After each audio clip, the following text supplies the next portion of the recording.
It's most unfortunate. I've never seen this happen before, actually, where it has crashed quite so spectacularly. I have to say, I'm a bit confused. If someone could answer the door. I don't know what is at the door, but... So, I believe we're on air on YouTube. Are we? I believe. If someone is on YouTube and could tell me that, the live event is over. Chat is no longer available. It says on one. Is it going to appear on the other? I have a button that says, look, there it is. Yay. There it is. We're live. We're live on YouTube. We're live. There we go. Oh, wow. Well, that was a stressful experience, but... that confirms it. We're so back. We are so back. I'm probably going to delete that little 12 minutes that you just saw before. Our apologies for the problems. It's honestly the fact that we have had it on 3 different Wi-Fi setups and we've confirmed that the PC isn't a problem means that... Bye, Chris. Chris from ESC Discord is leaving. Shows that basically I'm blaming Vienna. That's what I'm doing. I'm blaming Vienna. And so, Vienna, why would you do this to us? In any case, welcome to all of you on YouTube. Since it was such a short stream, the first one, let's do a quick reintroduction. Obviously, I'm here. Jay is here. Hello. We're here to talk about the second semi-final. We're going to talk about the jury show from last night. Satoshi is going to be joining us as a guest later on. James is going to open his lunch in that paper bag very, very quietly. And then after that, we're going to have the model for semi-final 2. It's quite loud, isn't it? Anyway, we'll let James eat his KFC in peace. In the meantime, I'm just going to re-add the thumbnail here. Boop, and save. And then everything should be looking as it did before. See, this is the thing, is you guys know that we are the... this is how it should be. In any case, where were we? So thank you so much, Fluffington, for the 300 bits. I appreciate that, and likes veggies for the 100. And I'm glad that things are now working somewhat, at least for the time being. We can only do these things in real time and hope that things function. And some things with streaming is the second something breaks, you guys find out about it. That's the beauty of live events. The term united by music reflects the way I feel about the Eurovision Song Contest. Strong. I was going to say disagree. Okay, disagree. There are elements that make me feel that way. Well, I mean, that you're doing... Because I'm going to do this later. Do you want to put what you want to put? Okay. Yeah. How do you feel about the term united by music? Does not feel relevant to my experience. Yeah. Tune in daily, by the way. Thank you so much for the super chat. Says, what do you think of Alicia going viral at the moment? Do you think it can help her with televotes? I think so, because any publicity in a Eurovision context, as we've seen, can gain you votes, right? So it might be that some people do go like, oh, that was really funny, so I'm going to vote for her. But I don't think it's going to make a massive difference, to be honest. Can you name any Eurovision Song Contest sponsors? Let me see. Who else is there? Well, I should probably be answering this, shouldn't I? Actually, I don't know if Booking.com still are. EasyJet? I was going to say... What is it still... Are they still sponsoring? I don't know. I can't remember any others. And this feels like a bit of a... I don't like this one. Which of the following do you identify as sponsors of the Eurovision Song Contest? Coca-Cola? Coca-Cola? Maybe they're throwing in some random ones so people can get it wrong. Oh. Out of the following topics, which do you think best fits the Eurovision Song Contest? So I'm gonna go with, I guess. Yeah. I don't know. Should I? Am I saying things that it should be about, or things? Okay, what it should be about international unity, human rights, and inclusion. How well do you feel you understand how it is governed? I understand well. Eurovision represents values I identify with. In its current form, I'm not sure it does in a lot of ways. There's things worth fighting for, which is why I don't so strongly disagree, but in its current form, absolutely not. To what extent do you feel you agree with the following statement? Artists and performers should not be held responsible for the political decisions of their governments. Well, they shouldn't. But at the same time, you can't separate Eurovision. This is a question that I feel is leading, and so I'm going to put neutral because I don't want to answer it. I feel like this is leading somewhere, and I don't like it. Because you can't separate artists in Eurovision from their countries. In many cases, there's less of a problem with this, in free and open democracies that aren't committing genocides. But I think this is an obvious leading question. And I'm going to say this, actually. I can disagree with the premise of the question. Nobody really believes, I can't fucking spell today, believes that broadcasters alone are participating, and failing to recognize this is naive at best. Okay. In international events like Eurovision, which approach do you think is the most appropriate? Focus on artist and music separate from politics. Consider both artistic and political context equally. Political context should play a larger role. Not sure. Consider both equally. You can't separate them. Literally, that's what this entire channel is about. Thank you so much, Likes Veggies, for the gifted subs, by the way. I really appreciate that. How well do you feel Eurovision communicates its approach to these issues? Not well at all.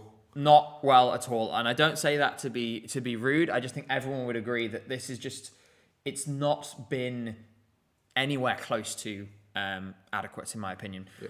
What do you feel what would help you understand or feel more confident about Eurovision handles these situations? More transparency, independent oversight, removal of Israel from the contest. How concerned do you feel about the future of Eurovision? Very concerned. Yeah. What factors have issued your feelings? Select up to 3. Political issues, decisions made by organisers, and I guess, no, not media. The media is covering it in a clear-eyed way, or if anything, in a way that's too friendly to the contest. Social media... Continued participation of Israel. What would improve your confidence? Clearer communication, greater fairness, removal of Israel. What would need to change? Israel should be removed from the contest. Next, do you think I'm being clear enough? How would you describe your level of understanding of the jury vote? Good understanding. Understanding of the public vote? Good understanding. Yeah. What do you understand about voting in the Eurovision Song Contest? I knew there was both. I knew the jury is used in both. I understand the difference. I understand how they're combined. And I knew that people can vote up to 10 times. How fair do you think the current voting system is? I think the jury system is not totally unfair. It's the public vote system that is not fair at the moment. So I'm going to put somewhat unfair because there are elements of it that do hold legitimacy and are fair. And we have seen that it is still capable of rewarding, for example, Baby Lasagna in 2024. Yeah. But it's, you don't really get a complete picture, do you? So, yeah. How many votes do you use? None. I never vote. I don't vote really either, and I don't know why. Why don't you vote? Because I'm never in a country where I can vote. I'm always here. And so I've just I've gotten used to not voting, so I just let it kind of wash over me. And I'm quite happy to observe it as a spectacle and see what the result is without actively participating in the vote myself. What have you used the Eurovision website for in the past 12 months? I mean, we get information from there, don't we? So I guess these. Yeah. On a scale of 1 to 10, how likely are you to recommend using the Eurovision website to friends? 0. Why would I? No offense, right? It's just, I'm not going to go to my family and be like, I really recommend this website. It's not 2004, What if you use the Eurovision app for updates and that's it? I don't think I do any of those other things. How likely are you to recommend using the Eurovision app to friends and family? I go like a 5, because if they want to vote, then it's, fine. Or if they want updates. But other than that, I just don't think it's, you don't need an app to participate in this event. I think it's less of a big deal than they make it out. What would best keep you engaged beyond the contest? Sense of community, sharing views. I think the official watch parties and stuff went down really well in the pandemic. And some of those things did help foster stuff.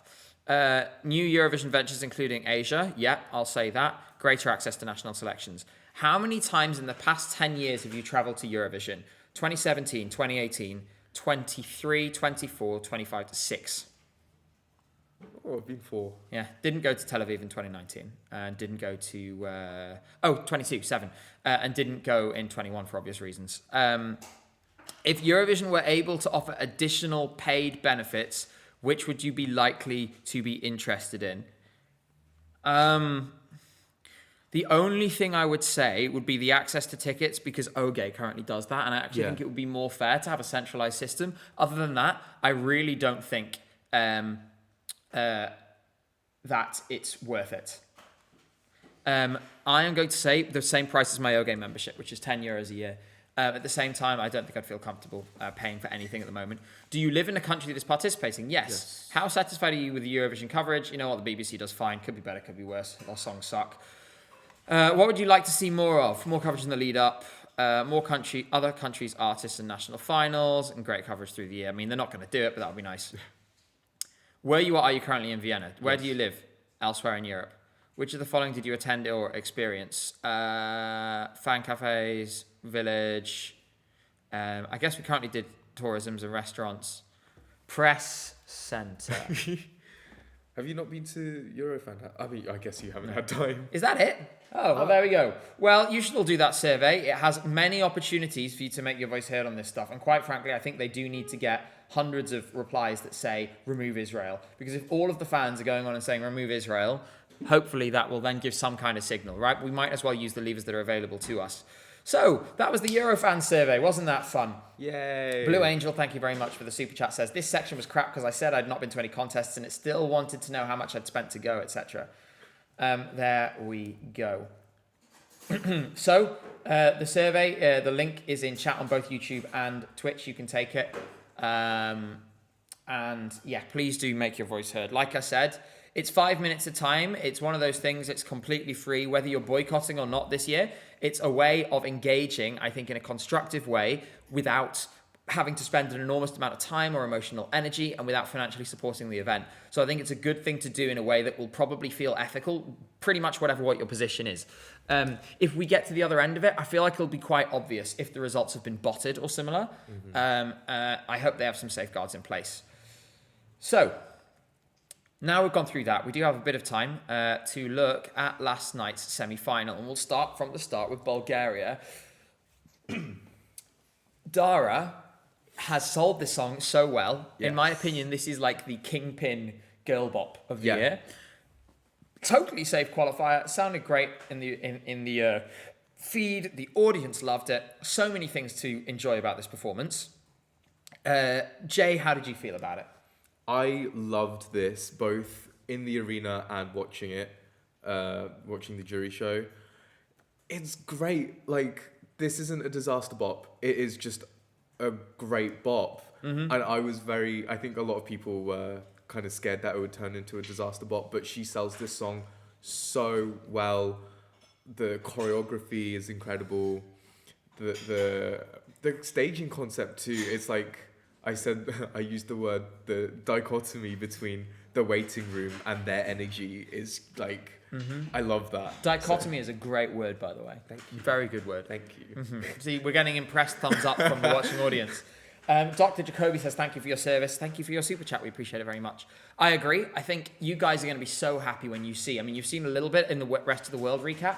You're going to be so happy when you see tonight just how well, I just got to turn this down for a second, just how well Dara is selling this song. I have to say, it is one of the most convincing stagings for me of a performance in this style for quite some time. Yeah. You can really tell that this isn't just somebody they've pulled in and stuck on stage for their first single, and it actually really shows the difference between someone who's a relative newbie, like an Antigone, versus, and we'll come on to Cyprus, versus somebody who is one of the biggest stars in their country and who's been doing this for ages.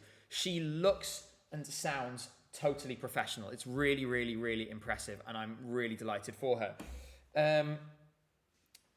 We are going to move on to Azerbaijan. I don't think I think it could come second last in the semi, potentially. How do you feel? There is absolutely no path for this to get to the final. And you know what? I do feel a little bit bad because she is hilarious, whether she means to be hilarious or not. But her voice is actually really, really nice as well. It's just the song is boring, the staging's boring. This doesn't deserve to be in the final. No, So- not at all. It's, the performance is fine, but the song is just, it's flat as a pancake from start to finish, totally flat as a pancake.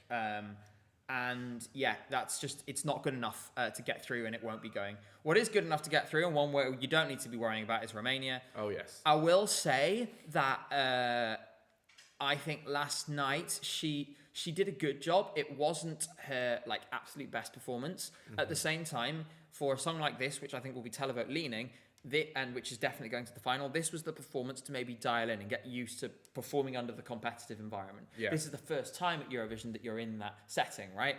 Now she's done that, I think we're going to see better performances the next few days, and we will be seeing performances for the next few days all the way through to Saturday. Jay, what is your opinion of this? I really liked this. It looked better with the camera angles. Because in the arena, it's not as spectacular. You need the camera angles, you need the camera effects, like the blurring at the beginning. But this is sailing through. There's no need to worry. Mm-hmm. Yeah. So do not worry. Is basically what we're saying. Yeah. It's going to be fine. Everything is fine. And yeah, I think she'll be really good tonight. I think more vocal rest clearly needed. If you're just a bit tired, skip the interviews as she has done, skip all the extra stuff, rest in the hotel, eat well, take some multivitamins, have some ginger tea as we've been doing, and then you'll be better. Do not believe any leaks you see on Twitter of the results. Do not. I can say with absolute confidence, any leaks you have seen are untrue. They are not real. They log those results, they lock it down. Yeah. So we can conclusively debunk whatever you've seen. It's always just somebody always makes a table on Excel, takes a photo of it with their phone to make it look sort of leaky, and then just posts it in a Telegram chat somewhere or something, and then it just spreads itself all around. It's ridiculous. Luxembourg, I'm afraid, I think it's finished. I think it's totally finished and there's no chance. What's your opinion? I think there is a very tiny, tiny chance. Mums will get behind this. My mum will. But yeah, she's a lot better than the song. I don't think she should have won her national final with this song. Justice for Shirakuro. Yes. Oh my God. Yes. Yeah. I'd love her to come back another year, but this shouldn't be, her grand, her. What's that? You're saying that the song is not good enough for her. Sure. And yeah, I agree. This has been my position basically the entire season, is that she just doesn't have a good enough thing underneath her. I also think the way they've redone the backing vocals has hurt her, especially in the pre-choruses and stuff. She sounded better when blended with that kind of choral sort of voices behind her. There's no one else on stage, so there's no reason why you couldn't have a bunch of backing singers doing it off stage. It seems that the decision has been made simply not to do that. Zeph the Soul says, why can Finland play violin live but not Eva Maria? I don't think Luxembourg didn't ask. Yeah. No other delegation requested to play live except for Finland. You don't ask, you don't get. It's as simple as that. We will never know what the EBU would have done. But there we go. So, next up, we talked about Czechia already. Beautiful staging, beautiful song. This, it couldn't have been much better in my opinion. They have done everything right. What do you think, Jay? Since I know you love this so much. His vocal is it's jury winning. He sounded absolutely perfect, both at the dress rehearsal and in the jury show. So, he's sailing through. He has to. Juries will love this. Yeah, I think quite frankly, if it didn't sail through with the jury, something would be seriously wrong. I think in my opinion, it should clearly win the jury in the semi-final. I think the performance was the most impressive on that side. Extremely technically, adept, totally comfortable. 77 Lap says, "Oh wow, I can't even be on Twitch without seeing Luxembourg hate. I just wanted to qualify so I can stick it to you all already. Remember, inside and outside the Eurovision bubble are very, very different places." I really don't know where you heard hate and what we said. We complimented her and her charisma and her ability. We said that we thought that she deserves a better song that is befitting of her as a performer. I don't think that's in any way hateful. I think that's an entirely reasonable thing to say. At the same time, if we sat here and just went, yay, every song is wonderful, firstly, that would be dishonest. Secondly, I don't think any of you would be particularly interested in that. Come on, we can talk about this stuff in a genuine and, sort of friendly manner without having to be overly positive about everything. France. How did it make you feel? It was technically impressive. I don't think anyone will argue that. It was technically impressive. I was just like, wow, she's a really good singer. That's it. The song doesn't really do anything for me. She's very good at taking control of the stage. Her movements are very she just knows how to work the stage, basically. Sure. It's a bit too polished for me. It's not really interesting enough for me, and I know they're not performing in the I know she's not competing in this semi, but it gets overshadowed by Czechia. Yeah, I really thought that. I was still emotionally recovering from Czechia when France was on. At the same time, this is the thing, is that I felt sort of impressed, and there was something that they were trying to make this big impression on me. It felt very much like a powerful tour de force. What I didn't feel was the soul beneath it. The bit I liked the most was when Monroe breaks character for the briefest of seconds and winks at the camera and smiles, and you see just a little bit of the joy, but for the rest of it, it feels so. It felt regimented. I would love to have seen something where they'd been a bit looser with it and let her kind of, show her personality. Give the impression that she's letting loose. Right? Give her the impression she's doing all these big notes because she's just completely letting it all out, rather than making it feel so, regimented. Too choreographed. And it's this kind of thing. We talked about this before about songs. When you get over polished and overstaged, it starts to sort of become hard edged and a little less. What's the word? Just a little less real, you know what I mean? Yeah. And that is obviously a little sad. And so I just think, it'll still do well, especially with the juries, but I don't think it's going to win. People are just going to, maybe not quite connect with it as much. Moving to Armenia next, I think this is a song where I'm going to start with this one. A big red flag for me is how poorly it did in the audience poll. This is a song that was meant to get the crowd going, and it didn't at all. I think people are maybe looking at it and are a bit like, this is a bit too much. People have said it's because the staging hides him away, only for the first minute. After that, the crowd can see him the entire time. They just didn't connect. I think it's a serious, serious red flag. Jay, where are you on this? See, I enjoyed it in the arena, so I don't know. And I the energy this man has is concerning. He has so much energy. Every time he dances, he gives it 200%. But I guess that's not connecting with some people. I connected with me. I quite enjoyed it. Yeah, no, me too. But it was silly and fun, but I just don't think it's going to have wide appeal. Yeah. Thank you so much, EE the Massian. I'm sorry, I really butchered your name. Hi, Gabe. Do you think Ukraine can finish top 5? Yeah, if the performance is perfect on Friday, because then they'll maximise the jury. Saturday, I think it'll do pretty well with the televote, no matter what. How well is an open question. So, but it'll get a decent haul. So if it can pull up some roots with the jury, then we can get somewhere. As a side note, this is unrelated, but the UK Health Secretary, Wes Streeting, has just resigned from the cabinet. So it looks like we're about to have a leadership challenge in the UK. What? For the Prime Minister. So yeah, there's lots going on in the world today. Talk about Switzerland in a moment. I'm just going to mute for a brief second.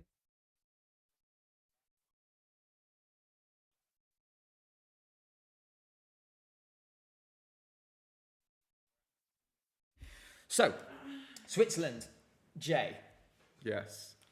This, I feel like it's more to your taste than to mine. Yes. So I would like to start with you on this. Coming from the perspective of someone who was very open to this song, how did you feel about the staging? How did you feel about the performance? After seeing it on screen, I think it's great. I think it's really good.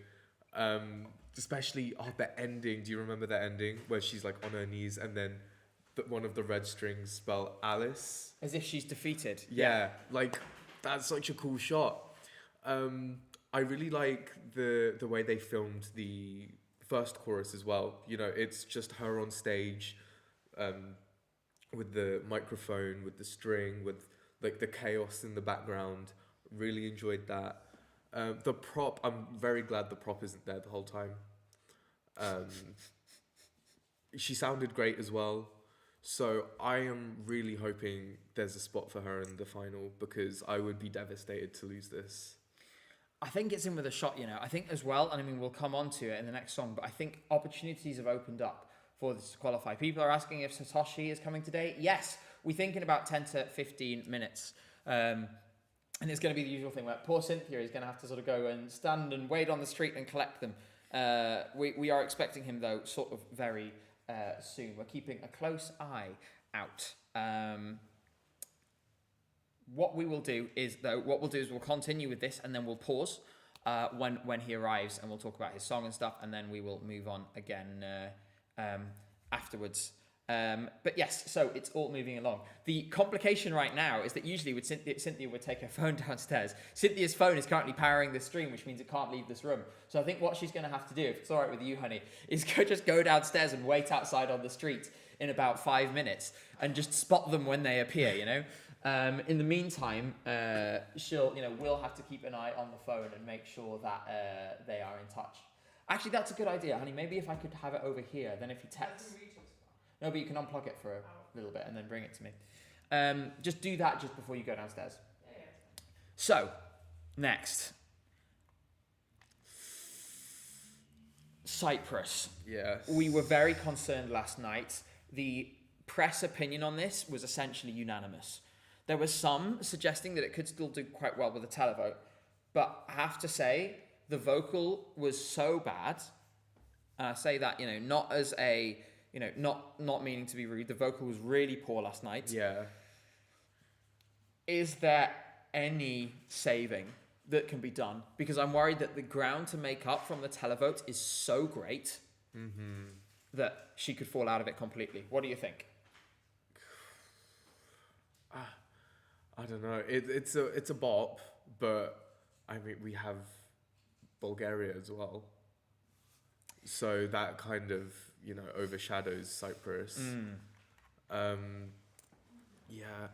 To describe her vocal ability, it was like Roxanne 2021. I would say it was very, very pitchy. Yeah. It was really, really pitchy. And the thing that struck me is that a lot of it was kind of things that are usually endemic rather than things that are on the spot, like things like breath control and things like this, which had maybe gone out. Obviously, an element of that is excitement, but it was a technically not advanced performance. Yeah. And I think this is the thing, is if you look at this kind of music, we talked about how good Dara was at it because she's been doing it for years, right? She is really, really, really good at this.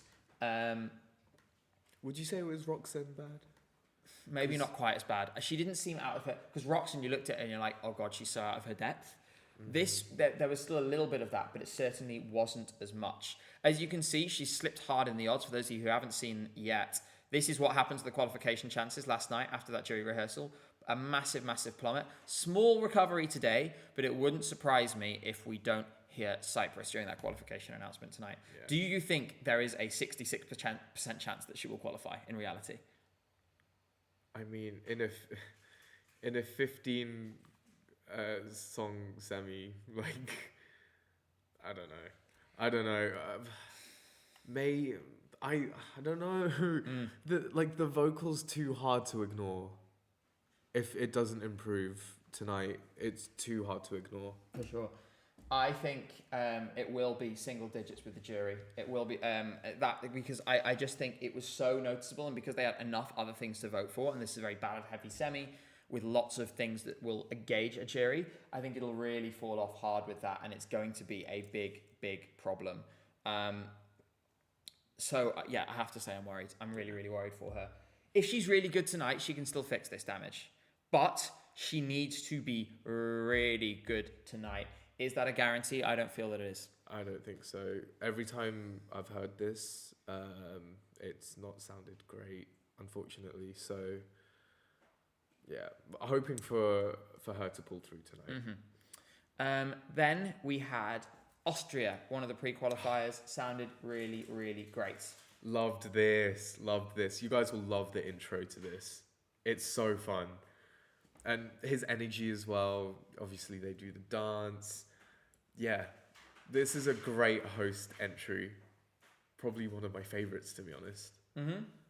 I think the intro, especially when they're all on the ground, looks so good. It's so clever and fun, and it really sets you in the right mood for the song, because the style of the visuals, it's saying expect something a little whimsical. Yeah. Expect something that is, a little lighter to the touch, right? And I think it works. They've done it really nicely, and I'm really impressed. I also think that the dance and stuff, it works. It looks silly on stage. The audience is going to get into it. I think they're not coming last. I think they're getting points from the televote, and I'm really excited. 1 second. Why don't you tell us about while I'm doing this? Tell us what you thought of Latvia, Jay. Latvia, I'm not big on the song, to be honest, but her voice is absolutely incredible every single time, so there's no need to worry about that. The thing that makes this performance is the it's not CGI, it's the shards of glass. Yes. Oh, it's augmented reality. Yeah. Yeah. The use of AR is really cool. Like, she kind of moves the shards of glass, the hands. Like, it's very similar to the national final performance. So if you enjoyed that, you will enjoy this performance as well. I'm not big on the song. I do find the meaning of the song very, very moving though. But yeah, I don't know if this is gonna qualify, to be honest. I think the fact that it's in Latvian, I love that it's in Latvian, but casuals won't know what this song is about, maybe. If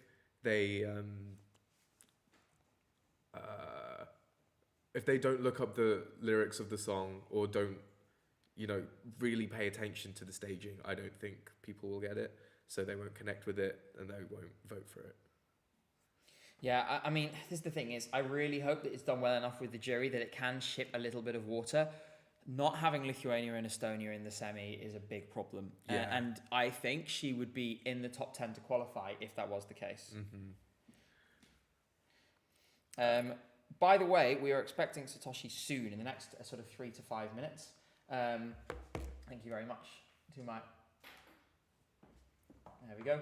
I have to keep... The funny thing is we told them, phone Cynthia when you arrive. This is Cynthia's phone. Cynthia's phone is powering this entire stream. So we don't know what happens to the personal hotspot when someone phones, but we will find out. So let's see. They should be along the way shortly, and then we're going to have a really exciting time talking to Satoshi about his song, about everything he's been up to, about this whole experience, because we begun it together in Moldova. That was the first national selection we went to this year. All the way back in January. Mm-hmm. And so, it is just really exciting now to potentially, get that opportunity to reflect on it all together. I'm so excited. And we will look at the performance as well. The good thing is that if he calls and it breaks, it should be rapidly fixable. So we should be able to do it without the thing breaking. It is really funny the way that the stream this week has essentially been like Mr. Bones' wild ride when it comes to internet connections. We have been juggling 3 different ones, and then every now and then one of them will go on strike and we have to quickly switch to the other one. That's what happened at the start of this stream. So it didn't last for 10 minutes today. Last night, 4 hours, not a problem. Yeah, that was on the it's other perfect. hotspot that we weren't using today, which has been breaking for the rest of the week. So it really is. It's like, you know those mazes where it's all doors and some of them are sealed and some of them will open. It's like that, but with Wi-Fi. So let's keep going in the meantime. Denmark, he missed a couple of notes, but not enough for me to be massively concerned. Yeah, I'm not concerned at all. I thought, thank you, Helena, for the membership. I really appreciate that. I think he did generally a great job. The staging works at Eurovision. The angles have been tightened up nicely. Mm-hmm. The backing vocals have definitely been pulled back from where they were at Dansk MGP. And that was something you might be noticing in general. An awful lot of songs, the national finals were more lenient on backing than what we've got here. And so here, pre-recorded backing has been scaled back a lot. It feels like they've been very strict on it this year. So on the flip side, that means that for songs where they've brought their own backing singers, that can be an advantage. I'm thinking, for example, with Felicia, she has Melanie Weber, who's a very experienced backing singer in this context at Eurovision. Backstage, that's helping. And Finland have a team of 3, I think, backstage. Yes. Because their 6 on-stage personnel is Linda and Petter, the 3 backing singers, and then Matti from the delegation, who helps Linda get up onto the chair at the end. Yeah. Hunter of Stars said, how are we feeling about the robbery of Novozora on Tuesday? Someone told me Dolce Hair is suing the juries in the ED. Well, they should. Obviously, it's really, really sad that we lost Tamara. But at the same time, I think her live performance is the one she'll be remembered for. The jury was the one that went wrong. No one will ever see that again. Mm-hmm. What people will remember is the live on Tuesday, which was really, really fantastic. Therefore, I think we are totally in the clear. I think lots to be happy about, lots to be proud of anyway. The main thing is now I'm worried that Montenegro will withdraw. If they were very close to qualifying, especially if they qualified with the televote, I think they're more likely to stay. Yeah. More likely to stay. So on to the next one. We've been told that Satoshi is on the way from the press centre, so I imagine he'll be here in a few minutes. Yes, 2 minutes, says Eric. Who is the fantastic press guy for Moldova. So we'll be seeing them very soon. Australia next, and that was Eclipse Delta Goodrem. I got the impression, and I think you did too, she sounded great. Yeah. She also sounded like she was giving 80%, but like deliberately. It felt like a very controlled performance, a kind of, I know I'm going to smash it with the jury tonight. I know I can give 80% and come in the top 3 with the jury in the semi-final. Yeah. Let's get dialed in front of the live audience. Let's get dialed in the competitive environment. Prepare for the next few days. It felt a little tactical. How did you feel about it? Well, she's so professional. She knows her cues. She knows how to control her voice. Like she is like a performer. Mm-hmm. A consummate professional for sure. Yeah. Thanks so much, Hunter of Stars, by the way. Montenegro won't have been 4th in the televote, but I think it will have qualified for the televote, which is obviously a sad thing. I think, will it win? No. I think there's enough jury challenges that the jury vote will be diluted a little, and you'll need somebody who can perform on both sides to win, much like Wasted Love did last year, because it did have a really solid televote in addition to that winning jury score. But, it's going to get very, very high. I think Delta Goodrem has fans who will pick up their phones and vote a lot. She has a very dedicated fan base. I think a lot of the Eurovision audience is quite predisposed because, Eurovision, you can think there's a whole bunch of sort of different core audiences that I think are likely to vote in Eurovision. One of them is, so the sort of people who've been fans of the contest for a long time and have now, who are typically, I think there's a cost of living and an economic factor to this.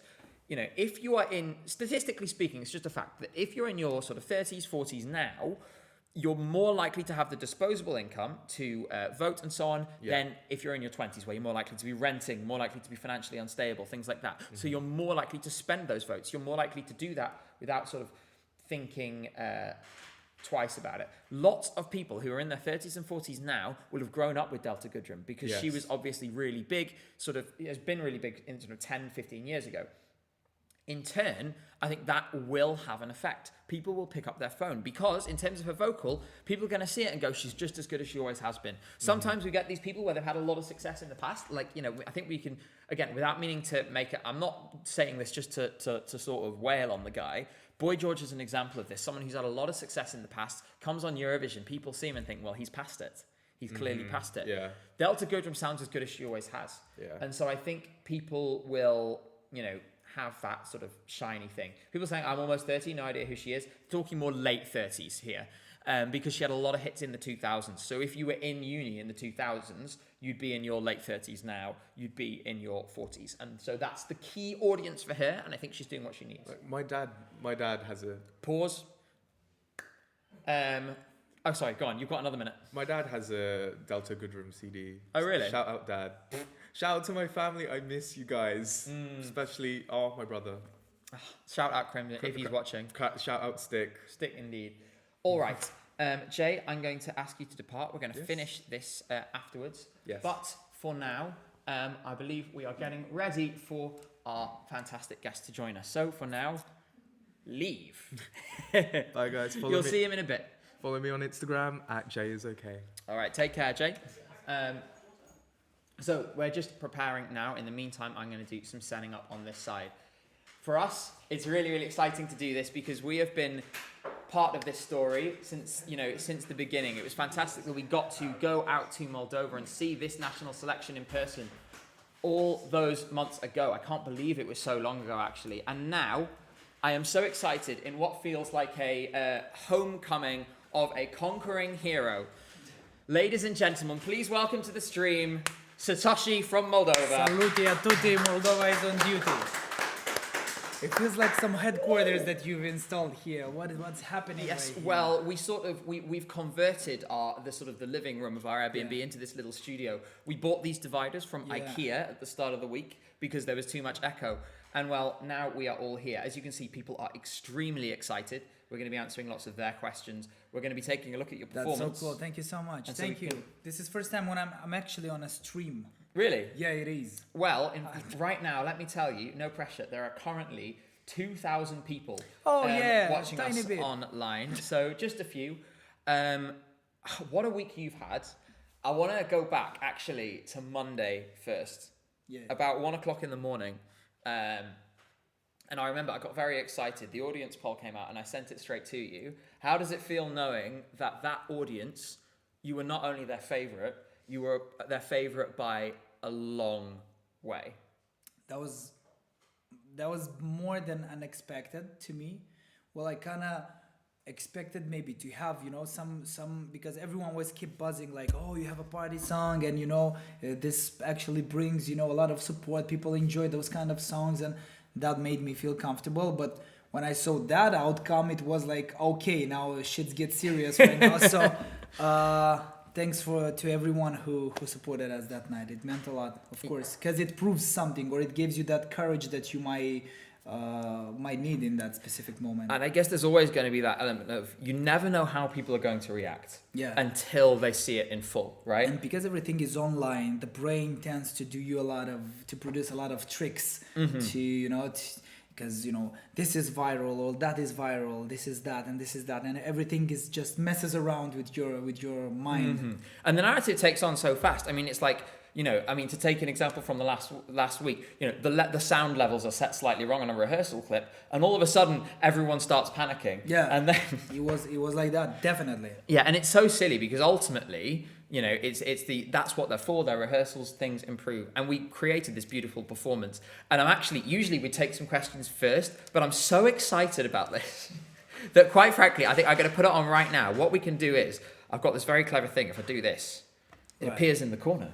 There you go. And so we can watch it together without sound, because otherwise the EBU will come parachuting through the window and take me away. We can watch and sort of celebrate what you have created together. So let's have a little look.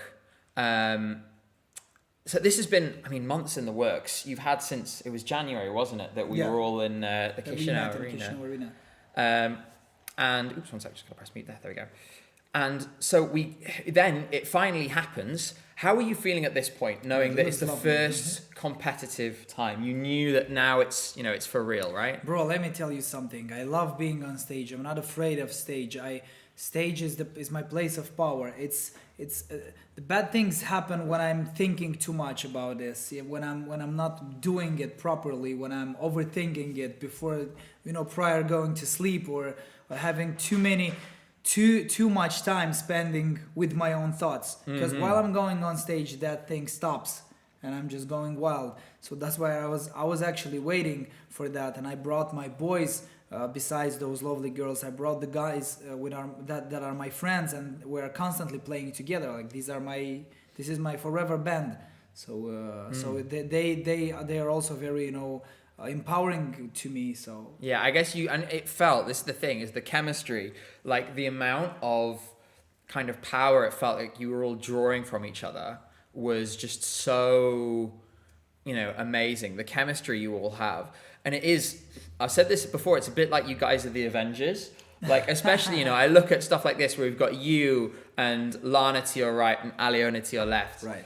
I mean, could you really wish for a kind of better team to do this with? No, definitely not. We crafted it very, very carefully in order to have like the best assets of this special edition Satoshi team for Eurovision, so that we have those conductors of energy on stage. That's what I wanted to do, because I'm not that much into props or directing too much the moment. That's why I really rely on the energy and charisma of people. So that's why I wanted them not to be as just backing vocalists or people that are from side. I wanted them to be fully on delivering that energy. Yeah. This is what I rely on always. Of course, there was one prop, and this Yeah. was, I have to be honest with you, I saw this and actually shed a little tear. I thought it was so beautiful. I'm going to pause it for a moment. I thought it was so beautiful. Thank you. That you built into this performance, a moment for Aliona, which also, where she is the main character for this moment, but it also gives a reference back to Yes. that original performance in It 2013. enriches the ESC lore. Like, Yeah. it's just like a reference to the whole culture. So it has two values. We wanted to create, we wanted to add something besides energy is cool, but we wanted something that would be,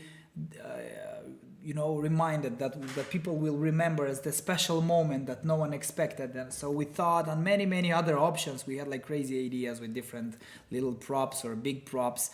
And then the idea came from Roman Burlaca, the producer, who said, let's make a reference to Aliona's 2013 entry, because people kind of have very positive feedback to that moment, and it will also emphasize her moment. At the same time, this is so contrastful, because prior to that, everything is so dynamic and shaky, and here the lights go off, and it's only this moment. Yeah, and it's this beautiful kind of question, because she has so much grace. And it goes so well with the kind of the rest of the energy of the performance. I'm going to let it keep playing. And then, of course, she gets vaulted in and then vaulted back out again. And then we come to the final chorus. And I have to say, at this point, I was sort of holding on to it well through the whole performance. But obviously, knowing what this song means, the meaning of the song, knowing how much it means to you, all of you as a team, having been there in January and seeing every day the videos of Moldovans on your stories, singing the song, getting excited about the song. I gotta be honest, gosh, when I got to this point, the tears were shed. It was so beautiful to see everything that you guys have worked on all this time come together in such a beautiful way. And honestly, it was for me, and I think a lot of other people felt this way, it was very much a kind of, this is Eurovision, right? This is what it's about. This is how it is meant to feel. And I think the message of the song, everything about it just... Thank you so much, bro. I really appreciate your support. And the documentary that you made was so, well crafted, and I love things with intention and things that are not superficial. So thanks for that. And so it does for me. This is what the Eurovision vibe means to me. it has to say something to unite. It has to be cheerful. It has to be happy. I really hope people will feel it, will share the same intention that we delivered. Yeah, I think 100%. A lot of people, we were talking about this on stream yesterday, a lot of people felt like it was this little window where almost like it was like, oh yeah, that's how it should feel. And I think for a lot of people who've maybe not felt that way in recent years, they're really grateful to have had that moment of such pure joy that you were able to give to them. We should ask some of their questions. So if you have a question for Satoshi, you can ask it in chat. I've got one to kick us off, which is kind of similar to what we were talking about before. You know, you're the first generation to have grown up in an independent Moldova. How much do you think kind of a unique Moldovan identity has developed? And have you felt that it's developed as you've grown up? Because it's almost like you guys are making it in real time from scratch. Yeah, we're making that in real time. It's a very... So, what about Moldova, my friend? It's a tiny country. It's 33,000 square kilometers, 2.5 million people. Right between Ukraine and Romania.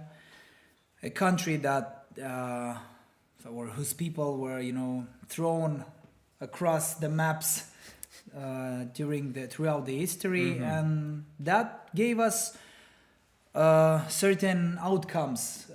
It produces very unexpected cultural results. Sometimes it can deliver something very interesting in terms of culture, combining different ideologies and cultures. At the same time, it can produce misunderstanding or chaos around people. It can, divide people. And since 1991, we are on our own. We started to build our own path, and I hope and I want our people to understand that we are young, and it's normal not to have those huge expectations, not to leave the American dream in your head, but to understand that we're like a young kid that tries to make it, tries to grow. So we have to grow as a society. We have to educate ourselves. We have to build an intellectual, elite. We have to encourage each other. We have to have something, a common idea. We have to root for something. And definitely we don't have to be ashamed of the fact that we're like a small country with... This is how history went, and from now on we gotta build something out of it. And I want to think that I took the assignment right, and I will, encourage my people via this Eurovision journey. Hopefully it will have a bright outcome that will inspire everyone, that will give them courage and belief and inspiration to do something and to feel really empowered. And I think... I want to follow up on that. I'm just going to quickly say, because some people are sending super chat messages. Hunter of Stars says, Chisinau 2027 is coming. Viva Moldova. Mayonnaise Maya says, the best of luck on Saturday, my winner. And Mirasu says, hi Satoshi, I'm currently working on my uni exams and your song has really helped me push through this dreaded period. Your energy and positivity is unmatched. Once again, Moldova is one of the best countries in Eurovision. Viva Moldova. Thank you so much. And thank you to all of you guys for your support. We really appreciate it. Definitely. I guess my follow-up is, you're talking about building these institutions. Things like Eurovision then become very important. I spoke to the TV director of the broadcaster. He went on a summer camp 10 years ago, and he said he was from Moldova. Everyone in the room knew Eurovision entries from Moldova. See how it works. It's a very, very serious asset, and if it's, get properly and with a, constructive, positive intention, you can grow beautiful things out of it. It is, and I think it's wonderful to see that kind of happen in real time, especially with a song that feels like, I don't know, a kind of a manifesto for Moldova's place in like this European, world. And I think people are really sort of starting to interpret it like that. I also think it's beautiful, by the way, because Moldova has one of the largest populations of its own citizens living beyond its borders. Yeah. All of these different languages and so on. It only really occurred to me in the last couple of weeks that it's also representing how Moldovans are everywhere. Yes. In every country, part of every society. Thank you so much, Laura Sens, who says, one of my favourite 2026 moments so far, passing a pub here in New Zealand this week Right. with a Eurovision breakfast party, more than 100 people outside singing Viva Moldova. Yay! So it's For working. New Zealand, I love the map. Like I love sometimes I just love looking at the map and zooming in and see what's there. I'm more into humanitarian stuff. Mm-hmm. So me and my best friend Vlad, who's the guitarist, with me on stage, and we do that, and we share the same room actually. Mm-hmm. So we were looking at Australian cities, like in the contest, in the context of Eurovision, like, oh, let's look at this. And then you look more to the east and there's New Zealand, like, bro, where's that? I wish, What's going on over there? Yeah. I Nobody wish I'd go. knows. Will they be on Eurovision? They are not considered Asia, like the Oceania. I think somehow. they're keeping the definition for Asia, for Eurovision Asia. They're Yes. deliberately keeping it really broad. So I think New Yes. Zealand could if they wanted to. Okay. At the moment, How popular is it? I think New not Zealand? as much as Australia. It was always a big thing in Australia. New Okay. Zealand, there's a passing interest, but I think it's kind of the thing where you'll find some bars in big cities. There's lots of Europeans living in New Zealand see. as well. So interesting from Mint Mango is the question. We're going to pick some questions out from chat. Yeah. How do you feel about Moldova's future in the contest? Do you think Moldova will continue to participate and maybe even win in the near future? Well, I know about, Hopefully this week. Yes, hopefully. Fingers crossed, manifest that. But I'm glad that this year's national selection had a level up and everyone could see that. And I really hope that this thing will go on. I know that it will go on, because it would be a pity, for everyone who worked on that. And I hope it will really inspire the young artist. It will inspire and stimulate the industry itself to produce more value with it, and it will engage more and more people into it, because it stimulates, the market of the multimedia industry, so it can produce real good value.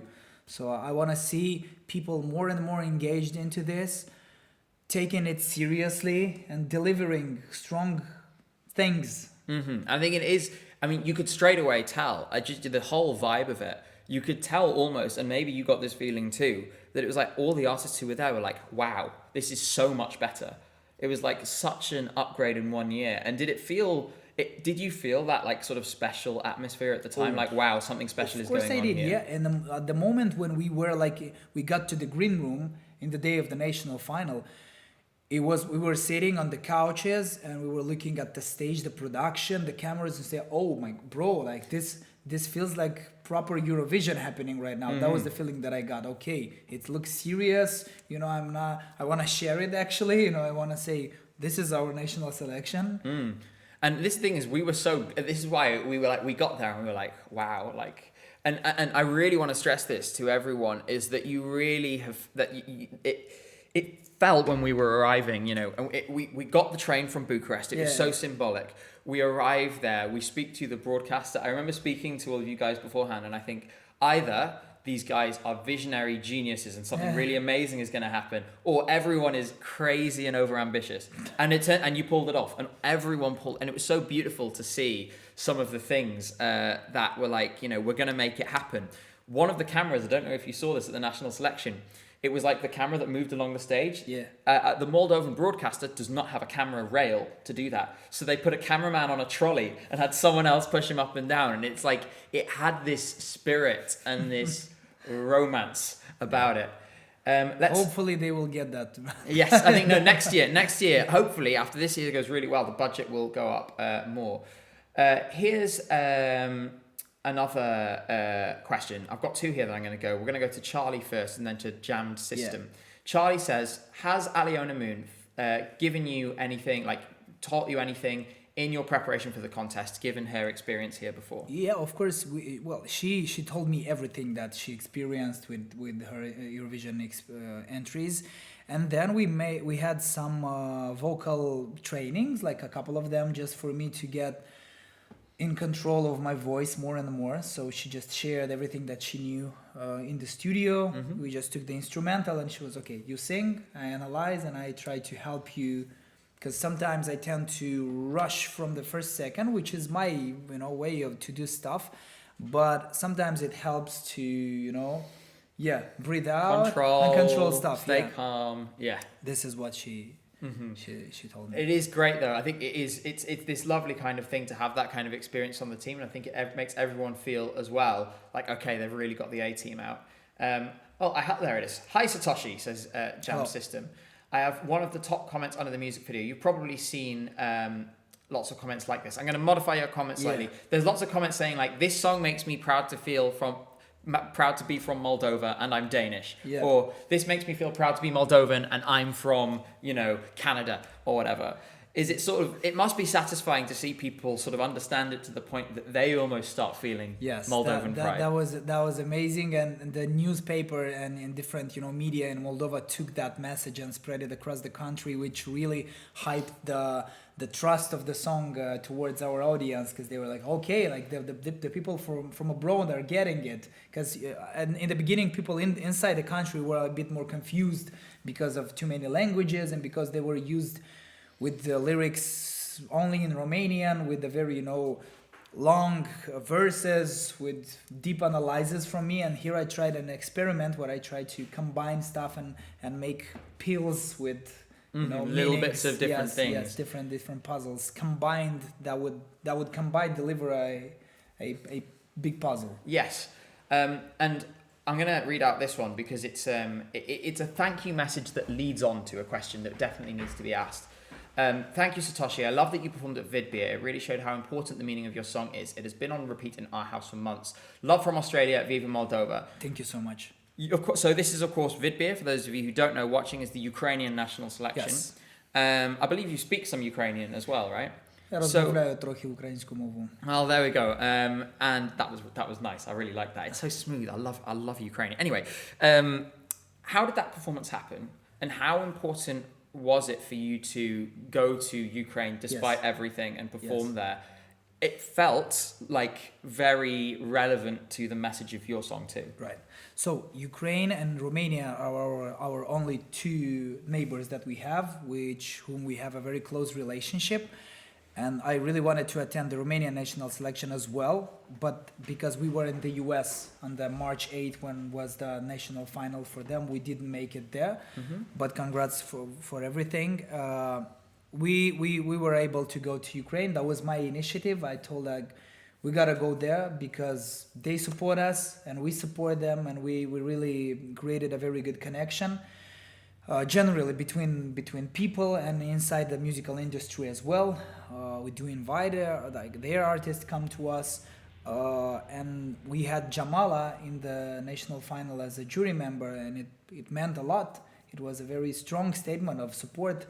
So I decided we gotta go there, we gotta support them as well. We were the very first and only act since 2022 from abroad to go there and be a part of their national selection. And especially during a very harsh winter with blackouts and everything, I think it was important to have a message of support. So we drove there by cars. We had a wild but cool experience. Because the hotel, you had to change hotels, right? Because the power was out. Yeah. Yes. And we slept in a shelter the second night, but everyone was so kind and very professional. Like, they are very professional about things. Their national selection, even with the harsh conditions, was very, very like that. And no one skipped us like, okay, you just sing and go. Everyone took care of us, delivered good sound, good image, special effects, everything. So we had one more chance afterwards to analyze our performance being filmed. That was also a good argument. Yeah, it's helpful. And it was funny. After that show, I remember seeing messages on social media and stuff, Ukrainians posting things like, can we vote for him? Can he represent us too? We've got more questions that I am going to ask. And this is related to the question about Ukrainian. Hi, Satoshi, says Pablo Diaz. How many languages do you speak? So English, Romanian, some Ukrainian, or you fluent? Some Ukrainian, a tiny bit of French, and some Russian as well. Mm-hmm. And that actually reflects the linguistic diversity of Moldova. You were talking about the moving borders and so on. You hear Romanian, Russian, Ukrainian, all different languages. It goes like that in a couple of countries if you look at the map, because of the history actually. Yeah, and it's and again, it's why it fits with the song. It really is. It's an extremely Moldovan thing. We do not have too much time left, so I'm going to ask one more question Yes. from the chat, and then we've got a couple of last ones as well. So I'm going to scroll, and everyone's just shouting. As you can see, everyone's just shouting "Viva Moldova." That's great. Just go on. Just go on with that. We'll take this one from Coco Bean. Says Satoshi-san.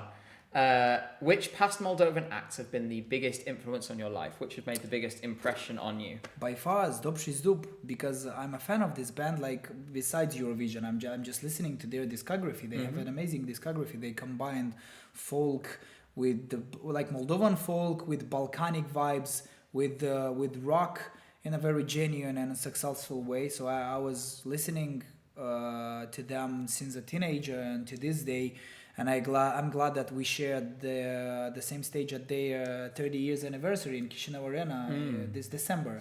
They had a big anniversary concert and we shared a song together. And hopefully we will make a duo. And their first entry from 2005, Bunica Batedo, is my favorite one by far. For me, I think most people either say that or they say Trenulețul, yes.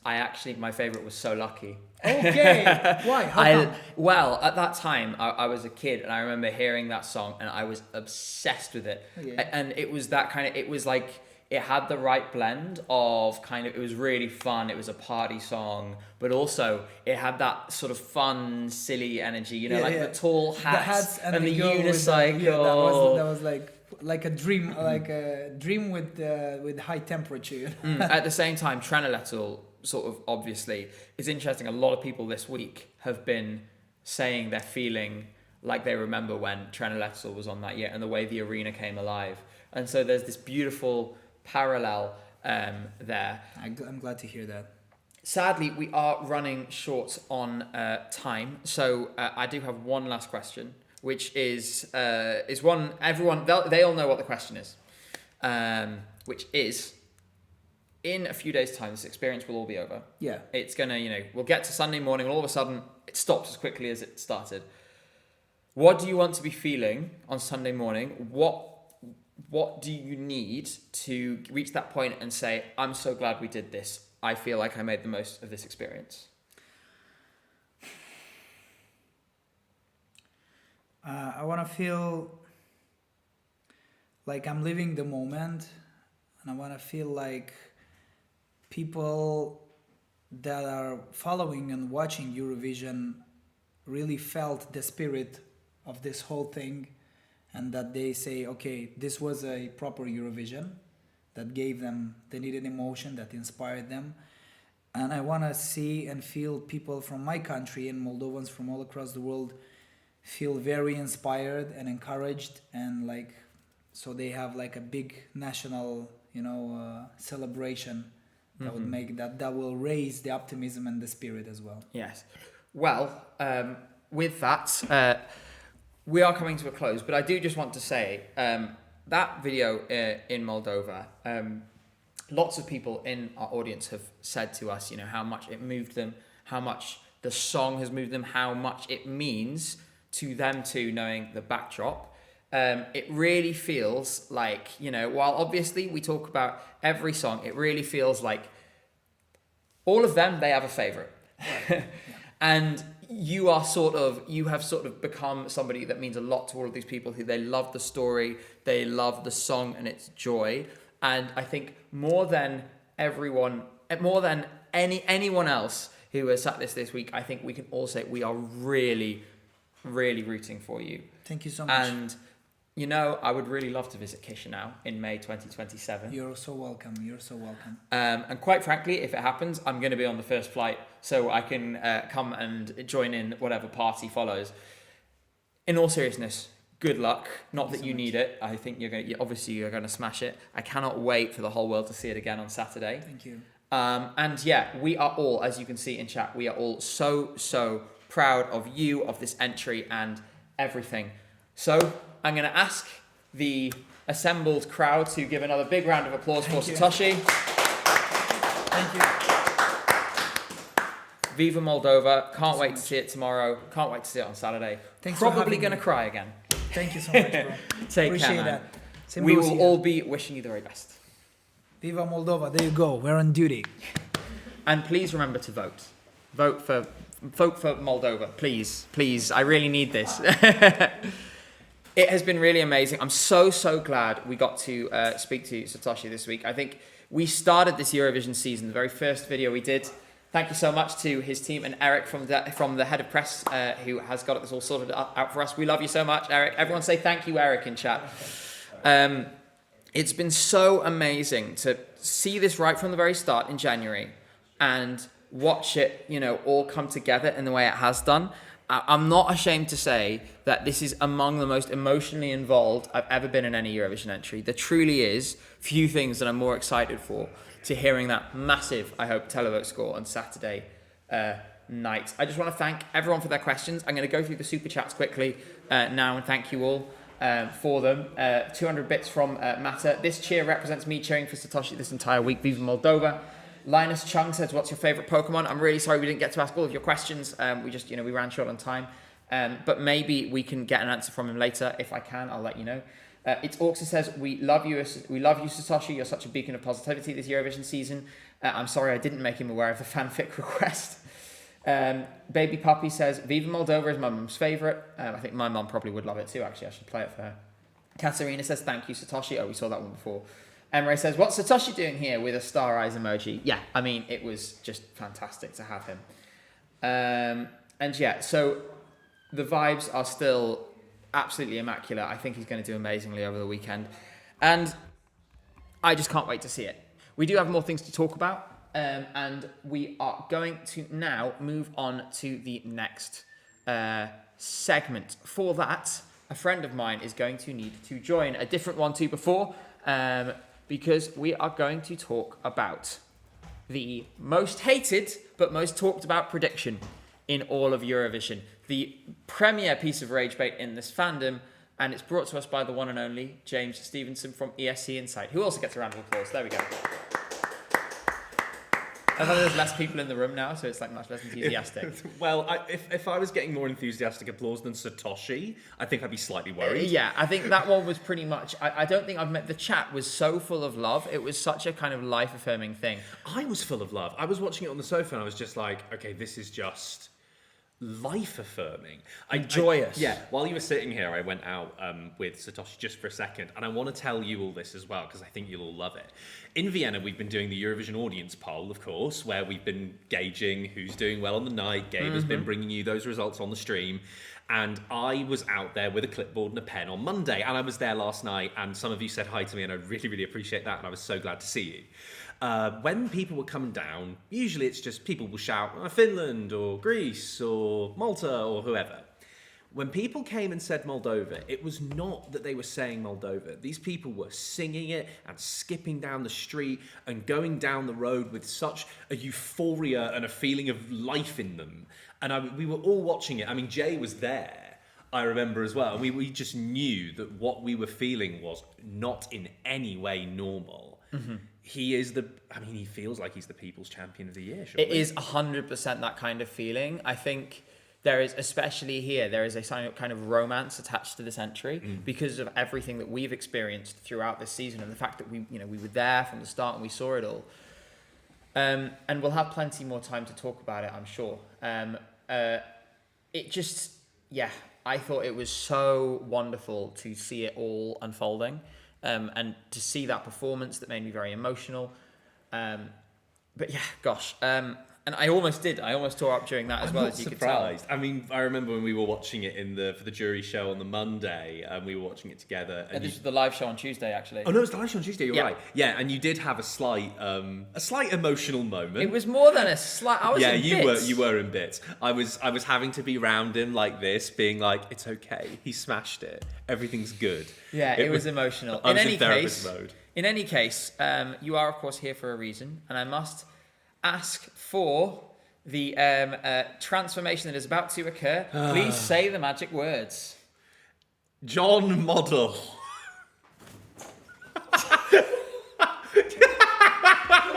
Can you? That one completely missed, and you killed poor unnamed Florheim. Can we have another throw, please?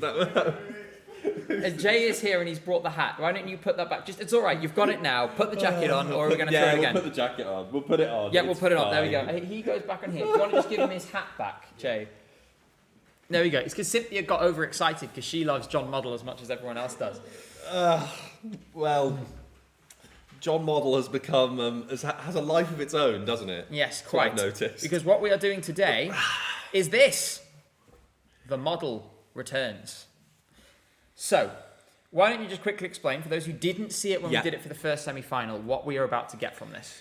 Okay, so for those of you who don't know what the model is, really, really quickly, it is essentially a tool that takes all of the data that we've got, so things like the odds and the scoreboard app and rankings and polls and the audience poll last night and all manner of other things, even so far as down to the exact sonic qualities of songs based on the Spotify API, to try and work out using just data what would happen, what should happen if Eurovision was held today. Today it's the second semi-final, so we're going to predict the second semi-final. What we're going to do is we're going to reveal the 10 qualifiers, and they're going to be revealed how we did it last year at Eurovision, if you were watching, where we had the 3 come up in split screen. I'm only doing it because I like it, and it means that you all get nervy when you see a trio come up and you're not quite sure who'll qualify. Yeah, I do often. This happens where I watch the chat and I see everyone getting extremely emotionally involved. So it is quite the thing. And then afterwards, you're going to publish it on ESC Insight once we're done, and then we will look at the full results here straight after that. Yes, but this is the premiere. Nobody outside of myself, including Gabe, has seen these numbers, has seen these qualifiers. You are the first people in the world to see it. Just to give a record of the track record, on Tuesday we were 9 out of 10, again. Because we were wrong about Belgium for the 3rd year in a goddamn row. It's always Belgium. You just know. Maybe there's someone in the EBU who really hates the model but really loves Belgium, so they just they get the results and then just go, boop. There we go. That'll show him. And I'd like to reach out to the people of Belgium now and just say that whether you live in Wallonia, whether you live in Flanders, please return your territory to the nearest available country. Okay, let's not get mean about Belgium. We're playing It's the model fine. now before you cause an international I incident. won't do that, guys. Right, shall we go through them? Right, here we go. So we're going to get the 3s pop up on screen. And then 1 will go through and the other 2 will return to the pool. I'm wondering if there's any jump scares here. Is this definitely playing, right? Yes. Yeah, Okay, there we go. So first one, Czechia or Bulgaria, surely. Either is fine. I don't mind which. We'll get both of them anyway, I'm sure. And it is... Let's see. Qualifier number 1 is... Hey! I mean, I'd be worried if it wasn't there, especially after last night. Don't tell me yet, because we'll look at the numbers later. We will look at the numbers. I suspect there has been an increase in the jury score since last night. Okay, we'll have a look. It has... if it's Norway, things will get very interesting. But I suspect that Australia is the country we are about to see. And I was right. I mean, this has been winning the semi or there or thereabouts. Yeah, this has been there and thereabouts the whole way. I mean, look, it's Delta Goodrum. She's a superstar. No surprises there. Yeah, she's doing more than enough at the moment. Okay. Well... Maybe we should pause this one and give it a little bit of time. I think Albania is in. I want Latvia to be in. I know Cyprus will have fallen. My question would be about whether Cyprus has fallen enough. Yeah, I think this is a really interesting one. I mean, this has all come up at random. The 12 Point app, which I use for this, has this in place. It's totally at random. I think it's really cool. And it's spun up this one where I think all 3 of them have some level of question mark around them. So yeah, this is a really interesting 3. If I didn't know, I'd be a bit scared. Mm-hmm. By the way, ESC Bitistrava says this is that you are Jan van der Modelhausen of the Netherlands. That's the Flanders version. Who could come up with the Wallonia version? Yes. Here we go. So, the country that will qualify will be, we will have to see. And it is still Cyprus. We're going to have a conversation about this It's a very big call. I know would love to see what the scores. I think the thing is, it was very safe before. It had 170 points last time. Yeah. What I will say, we will go through the numbers in a minute. Uh-huh. Cyprus has had the biggest fall in a projection ever in the model. Oh my word. Okay. And it is still in. But Wow. I will explain why. I'll try and go through this. It is a very, very tight call. I'm just sticking with it. Okay. So, but we'll see shortly. We will see the breakdown, everyone. So stop throwing tomatoes. For now, he is still Yanis Modelos. Modelos. Yeah, Sorry. all these names have been fabulous for me this week. It has to be Romania or Bulgaria. There's no way Armenia is in there. It has to be Romania or Bulgaria. But it could be either because they're definitely both through, in my opinion, especially after last night. Bulgaria, there we go. Shortened odds after last night. Oh, for sure. Audience poll came in. Everyone liked it. People coming down the street. It was so easy to get the vote. Everyone was just bungaranga the whole way down. This, if it's not Ukraine, would be very interesting, but I'm pretty sure it's Ukraine. Ukraine is a totally safe qualifier. There's other two. Norway is sort of bouncing around the edges. Azerbaijan. Oh!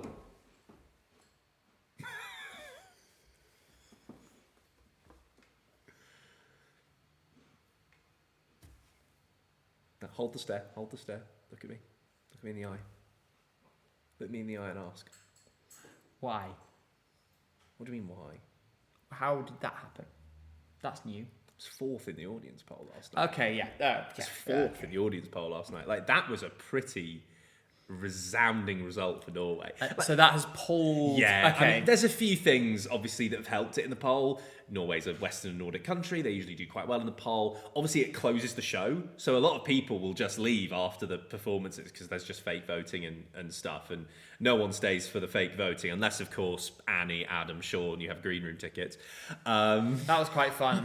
I kind of was a bit jealous. I would have loved to do that. That would have been so cool. Like, I am secretly very jealous of them. That looked amazing. But yeah, that does help for sure. But those numbers are really very good for Norway. That's put them right through. Jonas Modelsberg. I presume then the audience poll has saved Cyprus from being kicked. To an extent, yeah. I guess we'll get into that once we see the full numbers afterwards. So 5 down, 5 to go. And already, I think, some seriously controversial shouts that have been made here. Okay, if it's not Malta, things are going to get really, really weird. Wouldn't it be wild if it was Azerbaijan, by the way? Yeah, I love how even you're like, it's not Azerbaijan. Wouldn't it be absolutely insane? It is Malta. I don't know how much that has suffered, if at all, since yesterday. We'll go through that.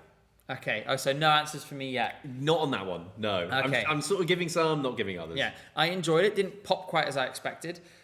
I mean, Denmark and Ukraine. I'm sorry, Latvia. I don't think Latvia is going to be the one that comes out of this 3. I think at the moment it looks not too good for Latvia unless something bizarre happened.